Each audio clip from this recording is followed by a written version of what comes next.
It's a lot getting punched in the face. Fisticuffs at an Ohio Dairy Queen? John, are these people just hangry? What's going on here? Somebody might have ordered up a knuckle sandwich. I'll share the details of this behind-the-counter brawl. From angry customers to a mad Florida mommy. Did you guys slap him? I cannot slap them. Me? That's your child. Yes, it's my child. Corporal punishment is completely illegal. Megan, what was that?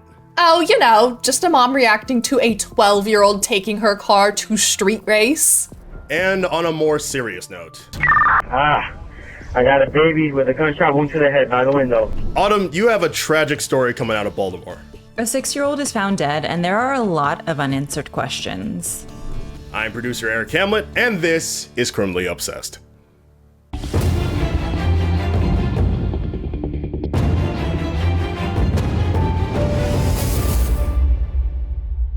Hey guys, thanks for hanging out with us. We got a wild episode with a lot of wild stories coming your way. And we want to know what you think about them, so make sure you get in the comments and let us know. And as always, make sure you like and subscribe.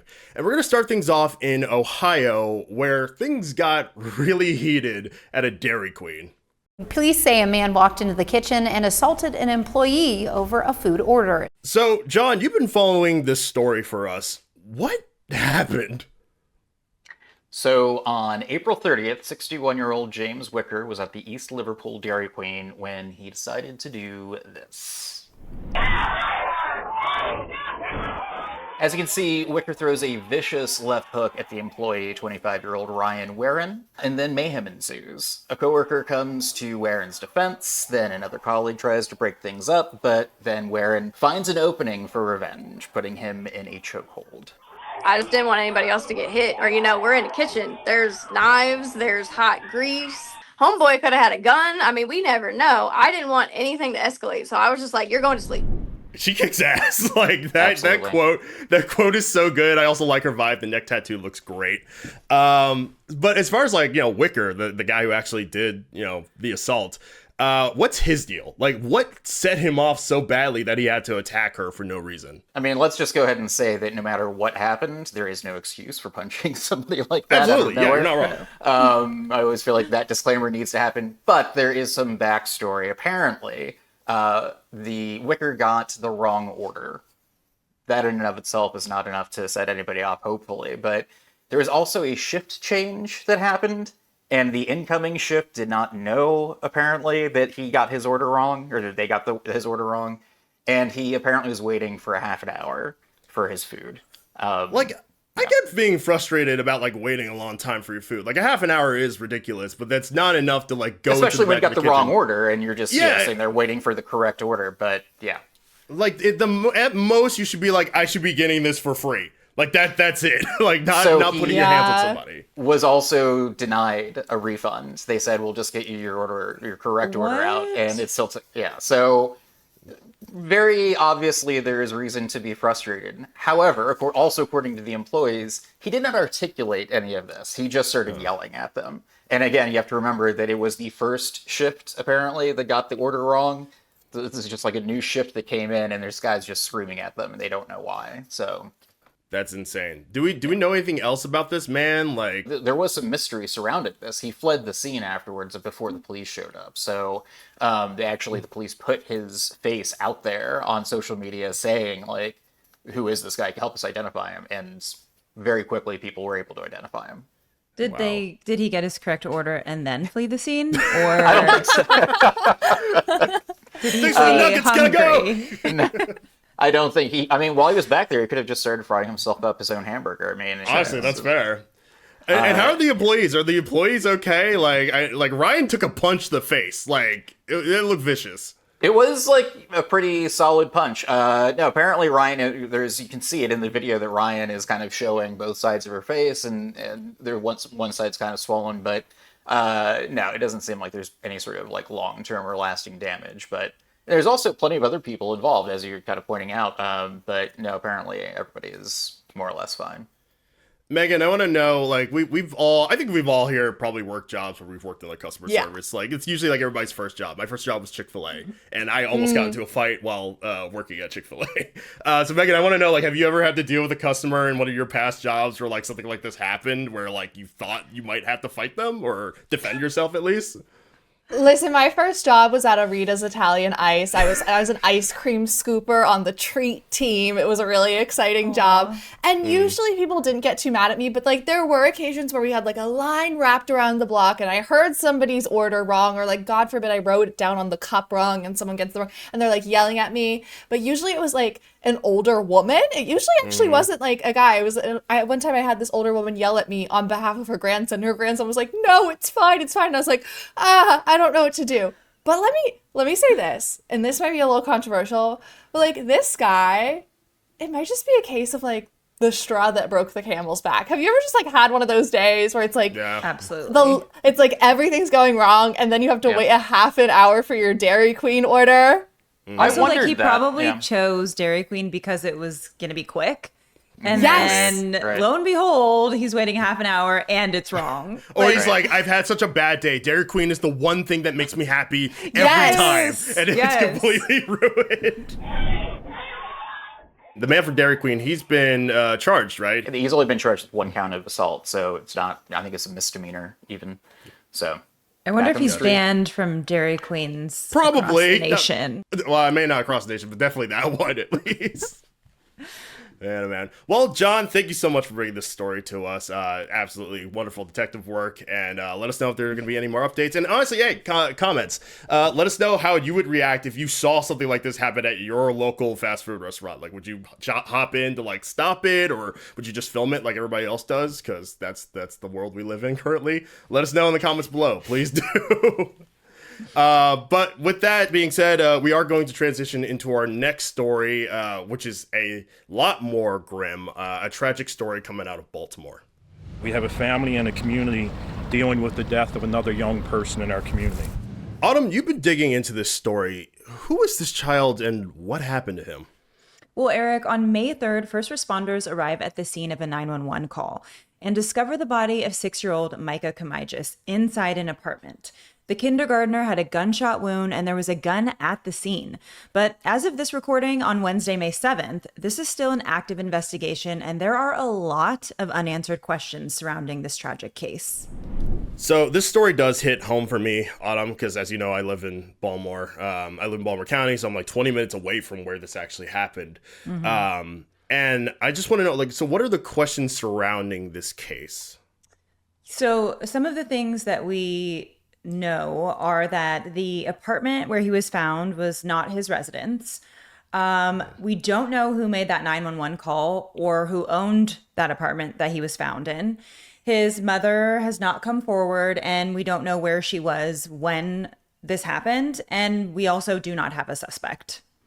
So he wasn't even home. Do we know, like, who he was or where he was supposed to be? Was he supposed to be home? Was he supposed to be with somebody else? Was somebody else watching him at the moment?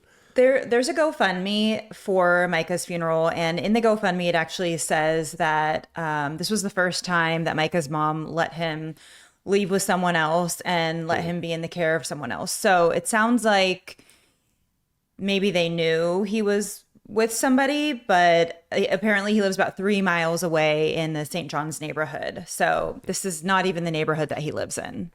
So they haven't come forward and said who that person he was with is? Like, we don't know that at all? That is very suspicious to me. And that's just in the GoFundMe. It's not something that like anybody else is confirming or denying.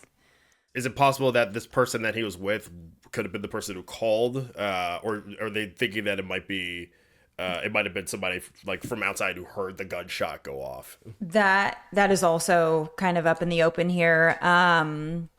We don't know who made that 911 call. We don't know how he ended up in that apartment. We don't know who owned it. So that means that he wasn't there, or she wasn't there when the police showed up. They left the scene after calling 911. That's right. When they arrived at the scene, Micah was in the home deceased alone. So it's like whatever caregiver that Micah was left with, like, if they're like, there's just that's so suspicious to me. You know what I mean? Like, If they called 911, why wouldn't they come forward? If they called 911, why would they flee the scene? Like, that's just like a very guilty thing to do. Like, even if it was like a neighbor in my mind that just like heard a gunshot, was like, oh, I should call 911. It's like, if you knew that was a key piece of the mystery, you'd come forward, right? So I just immediately feel like whoever called 911 is under some suspicion from Detective Megan right here. It also feels like the person who was supposed to be watching Micah, maybe they weren't a family member, you know, like because I'm just thinking if it's a family member, like, and your like, you know, cousin, nephew, whatever gets shot in the head and dies, like, yeah, you're calling and you're staying to like no matter what. Like, I feel like maybe it's just me believing in the good in humanity, but like I feel like they wouldn't just abandon the body of this 6-year-old kid. I could see a scenario where, you know, the person who called 911 wasn't in the house, didn't know Micah, and called 911 because obviously this is an urgent matter, but had like a warrant out for their arrest or something, or like had some sort of other problem with the law, and just didn't want to get themselves in trouble. I mean, I think that's, you can be, you know, have a warrant out for your arrest and still be a decent human being at heart. So, and a lot of times, like, people don't want to get involved. You know what I mean? Right. Like, they don't. They want to make sure people get help and are taken care of, but they don't want to be involved. There's a lot of distrust also sometimes with police, especially like in poor communities, you know, people being not wanting to get, I mean, yeah, that's just a reality. Yeah. And are they even sure that the gun that they found at the apartment is the same gun that was used to kill Micah? So they have not confirmed that yet. They are in the process of doing some forensic testing, which Lindsay Eldridge, she's the chief of public affairs at the Baltimore Police Department. We've been communicating back and forth. She said they're waiting for that to come through, and they're also waiting for an autopsy. So I imagine that once they have all of that information, we can learn kind of like a little bit more about what may have happened, you know, fingerprints. And I really think that that handgun is going to like be the next step in this case, because one, like, who's it registered to? I mean, hopefully it is registered to someone. So that's going to be the next person we talk to, right? Yeah. Or if there are fingerprints, are they Micah's fingerprints? Was this an accident? Did he accidentally get a hold of it and shoot himself? Or are the fingerprints a completely different person? Whoever owns the gun, if it wasn't properly stored, they will be prosecuted to the best of our ability. So we're going to open this up to the comments. Let us know. What do you think happened to Micah? Do you think it was an accident, or do you think something worse happened? Hopefully it's, you know, I mean, it's a tragic situation all around, but hopefully it's the latter. But Autumn, once again, I want to thank you for just taking on the harder stories that we sometimes have to cover on this show. I know it's not easy whatsoever, and just appreciate all the hard work you put into it. Absolutely. Hopefully we find out what happened to Micah soon. Absolutely. And with that, we're going to move on to a much lighter story, and we're going to go to the true crime capital of the world, Florida, where I'm not going to call them Florida men. We'll call them Florida yet-to-be men. Got caught on camera doing something just really, really stupid. How old are you? 12. All right, Megan, we got a 12-year-old in handcuffs. What is going on? Listen, Eric, we all do dumb things when we're young, but maybe not this dumb. The 12-year-old was caught street racing his friend's mom's car on April 29th, and his hot rod foe wasn't much older. The other driver is 17. And then there's 2 other juveniles with the 12-year-old. So, okay, do we know anything else about these kids? Like, do they have priors? Have they gotten into trouble before? Okay, so like we don't know too much about the kids just because they are minors, so we don't know their names, we can't look into them too much. But thankfully, we do have the body cam footage, as you know, and the 12-year-old says himself that he's clean. So I assume this is a first offense for him. You on probation or anything? Bro, trust me, I've never done anything wrong in my life. You gotta let me go. Yeah, you can't say that anymore. Oh my god. I can only imagine, like, what were the parents' reactions to this? Like, do we know if they flipped out? Because I'm assuming that these aren't their cars, right? Like, definitely not the 12-year-olds. Yeah, that's not the 12-year-old's car, Eric. That was an astute observation.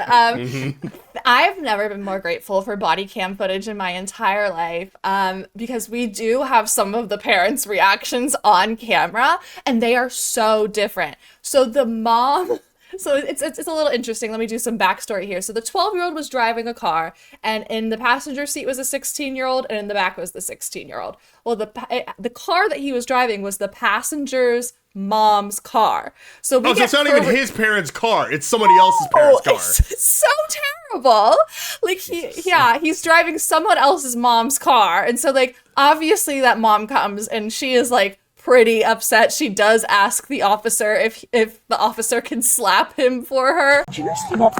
And when the officer's like, no, I actually can't do that. I cannot slap them. She was like, can I? And he was like, yeah, corporal punishment's completely legal, so. That's your child. Yes, it's my child. Corporal punishment is completely legal. And the internet is loving it too. They love that mom. But they aren't loving so much the other parent reaction we have, which is the dad of the 17-year-old driver of the other car. That dad was like way more chillaxed. He was just kind of like, man, he's like going to college. I know, man, but damn. My son started college this year. How fast was he going? How fast were they going? So like we have two totally different like parent perspectives here. He needs to get his head out of his ass, and he knows the driver. This is 12 years old. Oh my god. Does it seem weird to anybody else that like the two 16-year-olds were the passengers? They were like, yeah, 12-year-old, go ahead and drive. Like, I would not put a 12-year-old's life in my. They might have learner's permits or actual licenses to drive, and they let the 12-year-old drive. I don't know, it doesn't make any sense to me. I don't know, man. I think it's just a case of stupid boys being stupid. Cause why would you even do that? Why are the two 16-year-olds the passengers? Maybe they were like playing a little prank, thought it would be funny to make the 12-year-old drive, and they kind of like pressured him into it. So like maybe it wasn't the 12-year-old's idea, but he sure did seem like so wait, he's the fearless. Victim? Maybe. It's possible to be both a victim and a criminal, I think, and this is a perfect case of that. Were they even charged for this thing? Like, I guess they can't because they're minors, but I'm sure they have something coming their way, right? Yeah, okay, so they were charged with criminal citations, and we don't know specifically what they were charged with, but it's like most likely, again, they were like charged for like street racing, which is illegal in itself, and probably the 12-year-old was charged with driving without a license because he is 12. I don't know if we've made enough emphasis on that. Really lay that in. He is a 12-year-old child. He's a middle schooler, and actually, like, we have some of the body cam footage where the police officer talks to the 17-year-old and he's like, do you know how old the other driver is? And the 17-year-old is like, I know he's in middle school, that's all. And you decide that it's a good idea to race a middle schooler driving a car. He's 12 years old. I just know he's in middle school. I don't know. I don't know how old is he? And it's like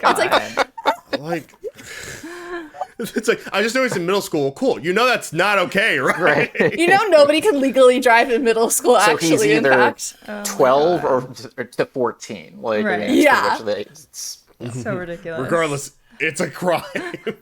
Man, yeah, it's not good. I guess it's like good to get it out of your system at that point. Like, if you're going to do something that's stupid, then like, they got away pretty much, mostly unscathed. Yeah, you can't do much to a 12-year-old. Like, that won't stick on your record. The 17-year-old, on the other hand, he's graduating high school this year. He's as his father says, he's going to college. Like, he could have had some real repercussions if this happened just 2 months later and he was 18. Like, contributing to the delinquency of a minor, like, could have been like a major life-ruining charge for him. The cop does a pretty good job of really trying to lay in, like, bro, like, you were very close from this ruining your life. Like, you're 2 months away from these dumbass decisions landing you in jail. And also, like, I love the fact, and this is something, like, I don't know if you guys noticed this, he puts the 12-year-old in the back of the car, like, handcuffed, and it's almost like he's like, I'm not going to arrest you, you're 12, but I need you to understand how this feels. Yeah. And I think that's actually, in a way, kind of smart to really be like, change your life now, or else this is going to be a way worse future for you. Scared straight. Yeah, it's scared straight. Literally. All right. Well, I mean, let us know in the comments what you guys think. Like, do you think, do you think 12-year-olds should drive? Like, what question do you want me to ask for this? Which Or do you think maybe some parents? Yeah. Which parent had the better reaction? Like, do you think the mom was accurate in being angry, or do you think the dad, like, he should have been a bit angrier with, what his 17-year-old was doing? What dumb shit did you do when you were 12? As long as the statute of limitations is passed, and no one is like incriminating themselves. What did you allegedly do? Hey, 12-year-olds, don't comment anything. Don't do it. Man, oh man. Megan, thank you for bringing us this wonderful Florida story. You know I love a good Florida story. Yes. Guys, thank you for watching. If you want to see more, make sure you like and subscribe so you can see us every week. And make sure you get in the comments to just, let us know what you think, what stories you want us to cover in the future. But as always, thank you, and we'll see you next week.